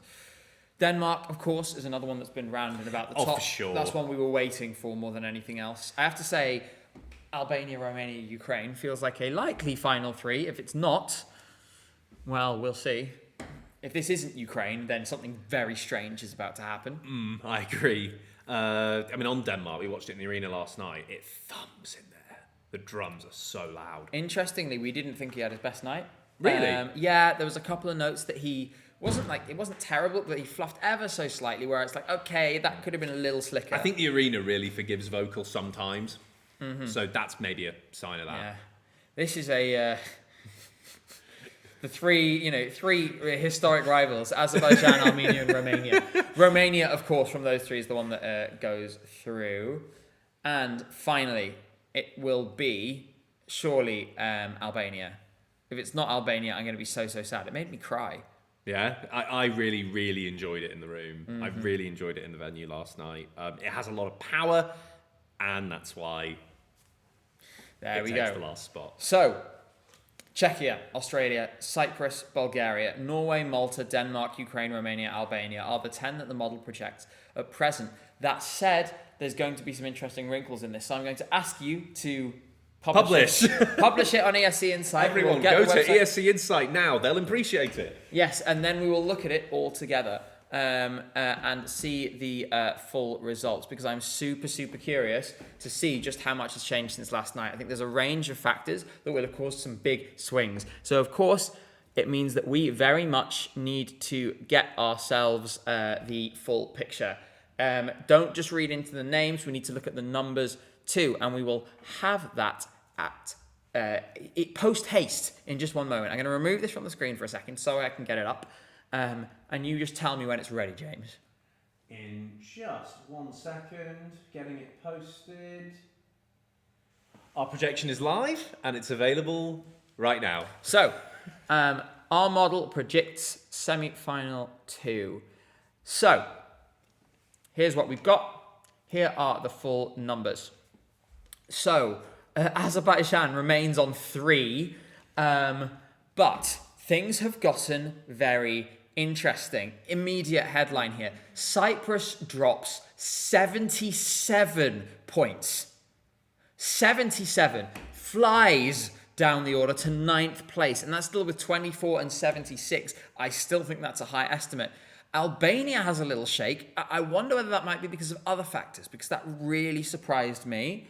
Norway gains 54, which is enormous. Bulgaria gains 34. I guess we're seeing some of the audience poll effects here. For sure. But some massive swings. Do you want to talk us through some of the headlines here and what is behind some of these changing numbers? I mean, should we start with Cyprus? Yes. Because that headline figure is absolutely monumental. I mean, we did the last projection, of course, on Sunday, where we did that kind of pre-contest one here on this very desk.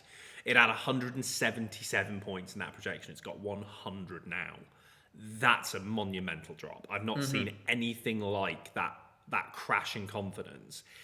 If it was not for the audience poll last night, this would have been called out. 100% this would have been called out. But what I saw on the street, I mean, it doesn't go in the model necessarily my own opinion, but what I saw was, irrespective of the vocal, people think the song is a bop. And I feel like, obviously we did the semi-final one and we all had our views about the Polish song. Sure. But Alicia was such a star that she sort of dragged it kicking and screaming. This is the like final. the exactly into the its invert, yang. Where Antigone, I think we can all agree the vocal has not been there in the show so far. I did think it was quite a way off in the arena last night. But the song is a lot more popular. I mean, this has been a song that has been at the top of a lot of fans' rankings. It's kind of exactly what a certain subset of the audience really want. That ethnic girl bop, what Cyprus has become almost trademarked for. And it still delivers that. I mean, the staging's good.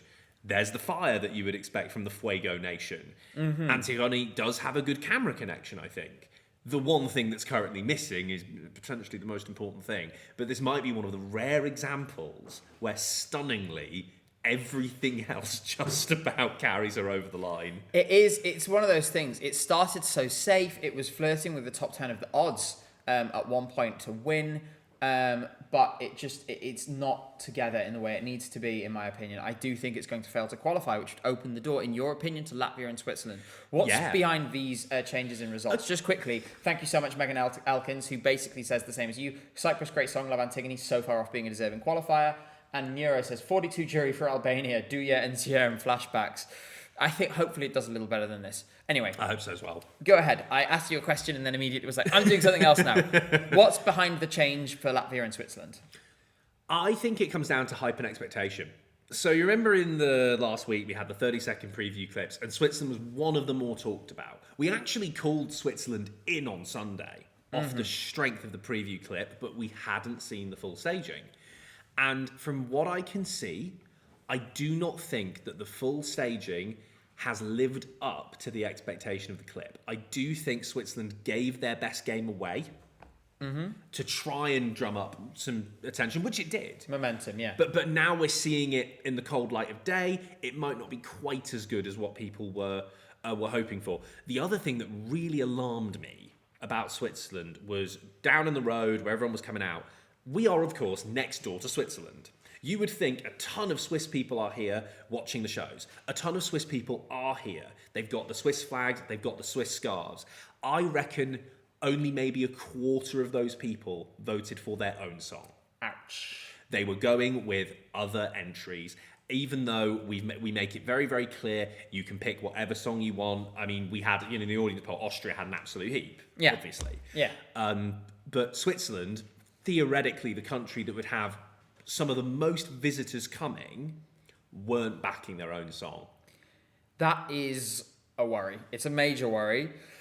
I think we've all talked about the fact that it isn't very Eurovision, but the thing is that that's kind of a bit of a trope in some ways, that it's, something is Eurovision, something and it isn't. I think it would be good for the contest for this to succeed, and I do think that you're gonna miss one here. And it's gonna be, I think Cyprus is the one that is gonna be the miss. That could definitely happen. And I think, because to be honest, I think you can wipe another 20 off the jury now. I think you think it's that bad? Yeah, we have 24 on the jury. It was totally, watching it on the jury feed last night, it was impossible to focus on anything else. It was so off, and it was technically so poor. You got to remember, a lot of the jurors, they're vocal coaches, professional singers, professional producers. They know what it sounds like when someone is technically good, right? Technically, she was really, really poor. Really, really, really poor. And I honestly think it was worse than Theo Evan and worse than Andromachy. I'm not sure whether it was substantially worse than the two of them. Not substantially. I'm not sure, but obviously, I know what comparison you're trying to make. Last year, we called Cyprus out when it was still qualifying in the odds. We did make that call. We got that call right this year. This year, I think it is down to the song being a lot better than Shush was. Shush was like a song that was probably, if the vocal was fine, going to be 9th or 10th, honestly. If Cyprus's vocal was good in this song, it'd be a top 5 in this semi comfortably, and we wouldn't be having concerns about it. If it was performed by Eleni Ferrer. For example. Basically, it would be... If it was performed by Eleni Ferrer, it'd be top 3. Yeah. But this is where it becomes really, really difficult to make these calls, because the single biggest unpredictable factor on the night in a Eurovision Song Contest where everything is so controlled and so scripted is how does the voice sound when the pressure is on. I am aware, and guys, I know that you are questioning this. I am aware how big of a call I am making, saying that this might just squeak over the line.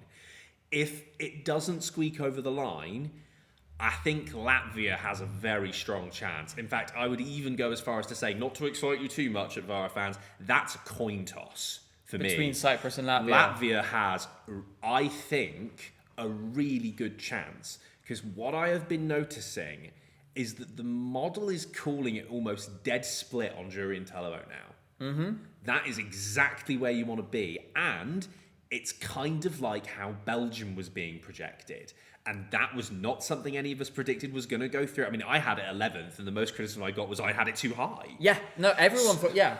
I mean, we had Belgium in for a lot of weeks. We only took it out right at the end, actually. I think that's really funny, and by then the way. It went through. You got panned for weeks for having Belgium in. Yeah, you finally did it. finally drops, and then it goes through. And it's, it's really funny because now Belgium has done whatever the model hasn't for 3 years. For 3 years And to be fair, same with the odds. But Asila pulled it together. The difference is that with Asila, you started from this low base, and then I think her vocal got her through, because her vocal was very nicely controlled, really, really got it right when it mattered. An underdog story as well, because she went from being in The Voice Belgium, and there was the whole dead cow comment, and all of that was happening. There was so much negativity around her.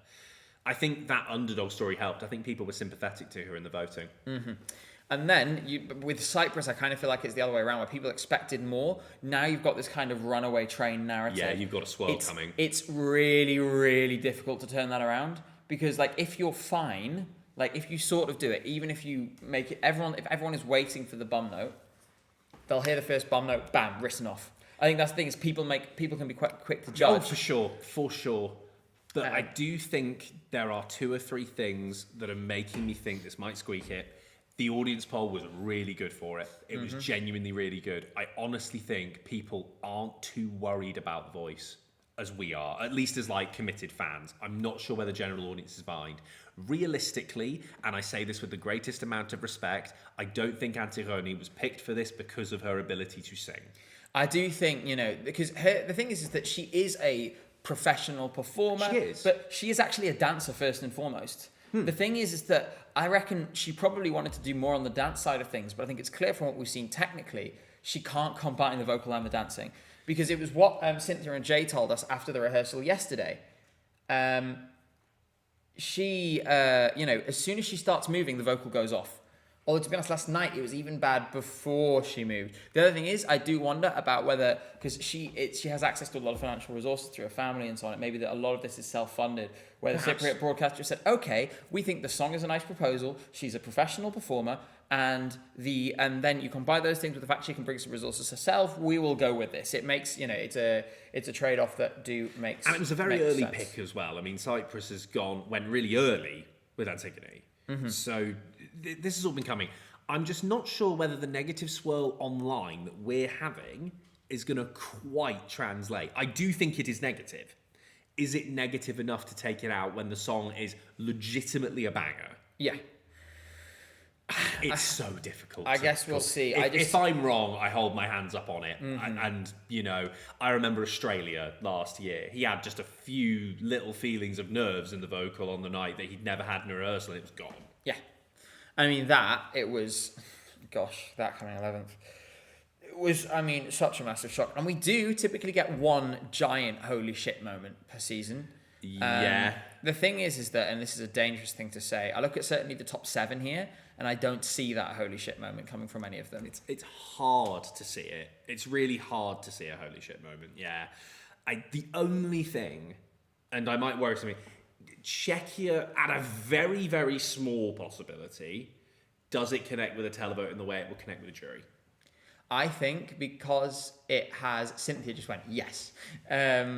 I think because it already has 120 in the bag, in my opinion, from last night. I think so as well. I think they're through. I think if you're a fan of Czechia, you don't need to. He could literally stand on stage and sing nothing tonight and qualify, because he'd go through with the jury, in my opinion. That jury performance was magnificent. It was wonderful. Honey, are you honey, Cynthia's like dancing around the room in the background. The Jala dance. Oh, she's doing the Jala dance. Can we have the Jala dance? She's kind of going like... it's a version, I have to say. Mm-hmm. What I'm going to do, if it's all right with Jay, we do have the rest of the semi-final to go through, but Jay is clearly half asleep. So, no, Jay, have a nap. You're fine. I'm not tired. Are you sure? You were literally asleep 2 seconds ago.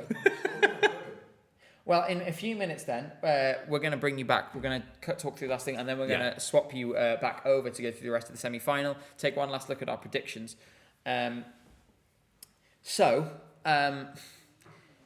For those bottom 3, Armenia, Azerbaijan, Luxembourg, can you tell us the story of each of those? Because for each of them, Luxembourg seems to be in with half a shout, but especially Armenia and Azerbaijan seem totally adrift.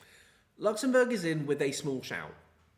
I don't think it will, but there's a world for it. I think what surprised me was, because I'm not a big fan of the performance. I don't really like the way they've staged it. I'm not a particular fan of the vocal either. I was watching it and I was thinking, I'm not really sure this has got a hope. Mm-hmm. And then I went out and did the polling. And no one voted for it. And it came 7th. 7th? Wasn't it worse than that? Luxembourg was 7th in the Oh, sorry, I was thinking about Armenia. Oh, sorry, we'll get into that. Yeah, no, sorry, I got completely... That's all right. But yeah, Luxembourg was 7th in the audience poll, and a lot of people who were coming up, talking about Luxembourg, were actually kids. A lot of kids with families were coming up and saying they really enjoyed Luxembourg. I mean, you've got the AR graphics with like the sort of firefly effects and things. That's really nice. And I think it is notable that in a year where the favourite is a very intimidating, intense violinist, there is a softer option. So there is maybe, apart from, I think a lot of things would have to happen, but if you're looking at a big shock, that's it. Maybe. Armenia, where are we? I mean, it did awfully with the audience poll. We're not in a good place. I can't see a route. The thing that I noticed watching, and this was true at the Amsterdam pre-party as well, it felt almost eerily similar to the Amsterdam pre-party, is the majority of people were watching that and just going, what? Yeah, it's too much. I mean, we do something on the model where I put all the songs through the Spotify API and we calculate the internal musical statistics. The biggest correlation to televote success is the energy of a song. Paloma Rumba is the most energetic song in Eurovision history by the statistics. Wow. The history of the contest. So when you think of it like that, you're thinking that has got to get a televote in order to stand a chance, right? You think. And if your public voters, the people in the hall, are looking at that going, what am I watching? which is the vibe I've got. And It's trouble. That's really big trouble. You can't really go past that. I'm very much struggling to see a way. I think, it doesn't look like there's any hope. I think, I mean, the song, even when I first saw it, I remember we sort of all watching it and we were a bit kind of like, okay. It's a lot. Yeah, and I just feel that it's too much. By the way, thank you to The One. I'm sorry for missing your super chat 10 minutes ago. He says, remember that Colleen and Andromachy did qualify with the televote, so it might be able to be carried over just. Andromachy, I take the point, but Andromachy, again, the jury's killed it so much. Yeah, the jury's murdered it. Colleen had much more appeal than this. Colleen might have not been perfect, but she was better than this. Colleen was better than this, I do have to say.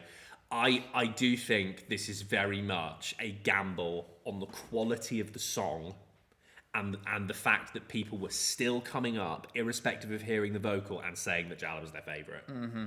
That is a big testament to the song. Yeah, let's see how it goes. Finally, down at the bottom with 3 points. 3 points. Azerbaijan. So, I would say 3 is optimistic. Okay. I thought there was going to be a but in that sentence. No.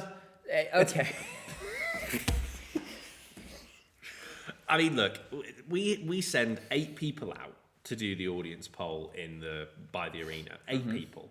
This had 15 votes to 8 people. So that is an average of 1.875 votes per person. It's not good, is it? Personally, on my tally chart sheet, I didn't have one. You didn't get a single vote for Not Azerbaijan. a single person in over an hour came to me on the street and said Jiva the Diva. I did not discuss Jiva the Diva at any point. I'd had a couple of glasses of wine before I did the poll, so I was singing a lot of the songs. Mm-hmm. I did not need to, rock out Just Go at any point. Oh dear. Well, I think she might pick up a few from the jury because a couple of people kind of duffed it a little. I think there's potential for it to sneak and get like 1s and 2s from a few places. She might make it to 10. I mean, I won't beat around the bush here, Gabe. This song has the worst metrics of any song I have ever seen. and I'm not saying that to be funny. It's just, in every single category, this is fucked. There you go. Professional analysis. If it qualifies, and do you know what I will say? We never know what will happen at Eurovision. That's true. Things can happen. I do not want to write something off completely, but if I was going to, it would be this. It would be this, yeah. It does remind me of Mama Gamma last year. That was another song that I was, But this is even worse on the metrics then. Oh, this makes Mama Gamma look like a borderline qualifier. God. Honestly, it's bottom of almost every ranking imaginable. Let me get the semi-final. Let me get the Eurovision can't say anything 2025 more. the model because I want to know what Mama Gamma got. Yes, The model going through archives. the old Euro archives, you'd have to get the semi-final 1, but I want to say we predicted 1 point for it. 1. Let's and that had better metrics. Let's see. Semi-final. It was in semi-final 1? Actually, a little further down. Here we go. Results forecast by the model. Yeah, this is it. So, where's the... Oh, this doesn't have the full 1. Hold on, give me the mouse. Just tell me where to find it. Scroll down. Yeah, that one. This Sweden one, wins. okay. Yeah. There'll be a graphic somewhere. Here we are. Oh, wow. You were right. So, this is what the model predicted for Azerbaijan last year.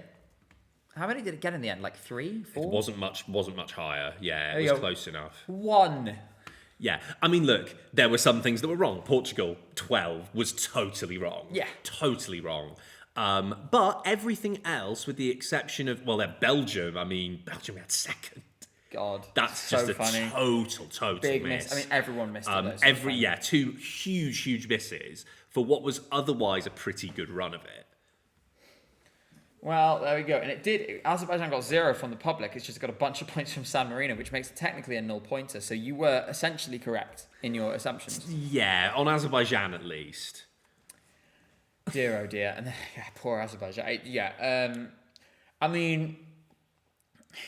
It has all the hallmarks of it. We're about to withdraw now.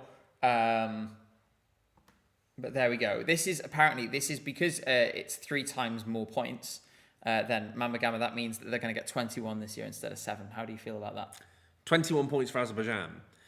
I mean, I would be very, very happy for them. It wouldn't qualify, even if that would have happened. No, you can't qualify without many, many more points than that. But, it would be nice for Jiva.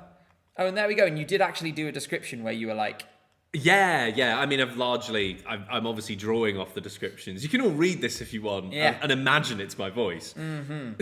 And it's very easy. You have a very iconic voice. Apparently. That said, for now, we do have a semi-final to finish talking about. We have 4 more songs to talk about. And for that reason, I'm going to ask Jay to return. So for now, everyone, thank John Model and thank James Stevenson. Thank you very much for coming on. And we will see you again. I don't know. I'm holding my hands up. Saturday. On Saturday, where we'll have the final prediction. Oh, God. Thank you, James. Woo! There we go. And now, Jay will return. Come on, Jay. Round you come. So, we're going to be going for a little bit longer. We've got 4 more songs to talk about. After that, we're going to do a final prediction. And then for today, it's going to be... so we can go and have our dinner nice and early and get into the press centre and soak up the vibes. And I believe Cynthia has found a nice place for us to go to dinner. Vibe mentioned. I need to message them again to make sure that they've remembered that they're coming on the stream on Saturday. On Friday, on tomorrow even. I'll call them after, it'll be fine. Yeah. So, the next song we have to talk about is the UK. Yes. I enjoyed myself. I did too. I think this is the riskiest song we've sent in a while, which is very appreciated. If this gets 0 televote points, I will literally eat this desk. You will eat this desk. I will eat this desk. It's a very thick desk. It's like an inch thick of wood, and it's like 3 meters long. Yeah, like it's... I Really? can't imagine that... I can't imagine this getting 0 because it's... We've never done anything like this before. Please, please. Let us have something good. We just want a nice thing for once. We've suffered so much. At least one. Imagine what a curse. Imagine living every day knowing that you're British. Okay? Like, yeah, you see, Mr. Model over there enjoyed that. It will be you, honey, in a few weeks' time. Cynthia will have this experience in 9 days when she has her citizenship ceremony, by the way. Congratulations / commiserations, honey. Imagine living every day of your life knowing that you're British. Come on, let us have something. We just want a few points. Give us like 5, maybe 10. Double digits would be very nice, but like, I mean, just 5. Yeah. Next, I forgot we actually stopped with Australia and not Ukraine. Ukraine, she was unwell, wasn't she, last night? She sounded great everywhere except for the big note, which she kind of took a soft route out of. This is one of the ones, it doesn't matter at all. Yeah, no, Not in this show. She's definitely qualifying. Ukraine keeps their how many year long streak? Like Every year since they joined in 2004. They have a perfect record. Like it's not going away this year. Yeah, I think it's... it's extraordinary when you think about it to maintain that level of quality for so long. They came close. I believe 1 year they were out with the public. It was Gaetana, be my guest. Out with the public, saved by the juries. Ironically now, we're kind of in a flip situation where the juries tend to penalise Ukraine and the televotes tend to reward them. So, Lalaka will be fine in the final, but I think her voice, the quality of it is still so beautiful in the rest of the song and landed perfectly. Albania made me cry. I know. I can't wait for all of you to see this tonight. It's very is intense the right word? Very very emotional. It's the moment when he takes the glasses off, or rather when his mum removes the glasses. It's And just beautiful. I think the staging, what they've done with the staging, is perfect for this song. It really gets the message across, and plus you have the subtitles at the bottom, which you will know what this song is about. Mm-hmm. So If this didn't qualify, I would lose my faith in the contest forever. If I haven't already lost my faith in the contest, which is arguable. I think he's going to do great. I think it's going to sound great. He's, the way that the hard exterior falls away when he takes the glasses off and the vulnerability that you feel, it's so, so special. And obviously for us, we've not seen him, the whole season take his glasses off. So this is the first time for us as well. Malta. Aiden, Bella. I mean, I'm not worried about this, but after, seeing the some clips a couple more times, it could have been better. I think most of it goes really nicely onto the stage. That last shot, I would have just loved for the spinning to be faster. I think it would have given it more intensity. When we saw it, as I've discussed before, it was faster. Mm-hmm. But in any case, I mean, there's a full-page article in a British newspaper today, full-page advert rather, for this show, which is a little excessive. It's I think getting a bit too much. The advertising is getting a little silly, but on the same note, I think it's going to qualify anyway. Yeah. It's high quality. I think juries will reward it somewhat. I think the public will reward it somewhat. I think it'll go through.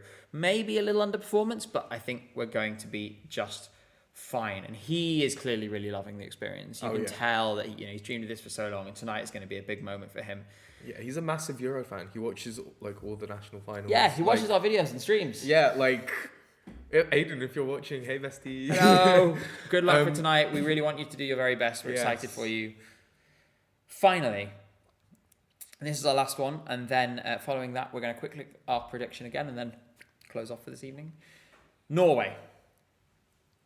I thought, given that he was very clearly really sick, the fact he held it together last night was creditable, and he maintained his chance of qualification based on the fact that he held it together despite everything. Yes, his voice usually is perfect. We all saw the national final performance. We were all in awe of how good his performance was. Hopefully he pulls through tonight. I have faith that he will. But his charisma as well on stage is it's infectious. He really knows how to take charge of the stage. So. Yeah, and I love the sort of stares he gives down. Again, I think it doesn't benefit from the fact they've been forced to turn down the backing vocals. At the same time, they don't have 6 on stage, so they could have had someone off stage, I think, if they wanted to. I'm rooting for him a lot because he's been sick the entire week. He deserves to feel better today. We probably won't know until the performance happens. But in any case, he's in with a chance. And I think the song went down with the audience poll, as we saw. We're going to take one last look at the stinky predictions. I don't think we're going to change anything because we locked these in last night. But we're going to start with yours, Jay. Are there any elements here that you feel unsure about? I'll zoom in, don't worry. There you go. Or are you still feeling pretty good about this? You're not allowed to change it. I'm not allowed to change it? No, okay, we've locked it in, but you're allowed to tell me if you're feeling that anyone should be higher or lower. I think I should have put Australia a bit higher. Other than that... Oh, actually, Albania a bit higher too. But other than that, I think... I'm standing by Czechia getting top 3 in the semi. Mm-hmm. And I am too, if I go down to mine, standing with my positioning of Czechia in 5th. I think it's going to dominate the jury. I'm assuming badly in the televote, but I don't think it'll take that much for it to shoot up. I think that top 5 is going to be quite compressed. I think Romania is going to win the televote, or Ukraine sort of up there in the semi. I actually think Romania is going to do better than expected with the jury and carry it to victory by a slim margin over Australia and Denmark, which will dominate with the juries, along with Czechia. And that's where that order comes from. Honestly, I would change nothing. You would change nothing? Yeah, I'm still fully confident in the order that I gave last night, and I think that will be most likely where we end up. We have the same qualifiers. Yeah. So every single one. So we're tied then, basically. Yeah, no matter what happens. We got 9 out of 10 each in the first semi. Because none of us would have called Belgium. Oh no, absolutely.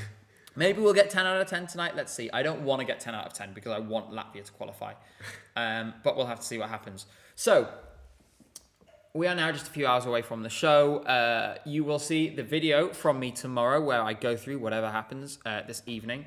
So make sure you're subscribed so you don't miss it. We're trying to get closer to 60,000 subscribers this week. We've gone past 58,000. Now let's surge a little further. So if you haven't already, make sure to press the subscribe button now. Do it now. Go down and press it right now. We will be back tomorrow. Tomorrow is a big day because we're going to be reacting to the semi-final in the afternoon. Yep. Reacting to the result. We're going to talk through it for a few hours. And then it's the big one in the evening. Tomorrow is the jury final. Half of the votes will be cast. And we will also, of course, have a running order to react to as well. Oh, yeah. There is an audience poll for that. That audience poll doesn't come through until about 2 a.m. So we are going to be streaming for about 5.5 to 6 hours. It's the big one. You're going to want to stay with us way into the small hours. You can all sleep in on Saturday, as will I. For now, though, thank you all so much for being here. We really appreciate all of your support. And finally, Mummy Penguin, thank you for that super chat that I missed before, who says, do you think people avoid voting for the UK just for the meme? No, I just think we're not very good at this. For now, take care. Thank you all so much. And we will see you again tomorrow. Bye, guys. Buy the merch. Buy the merch. Follow Jay on Instagram. @JisOK. Yeah.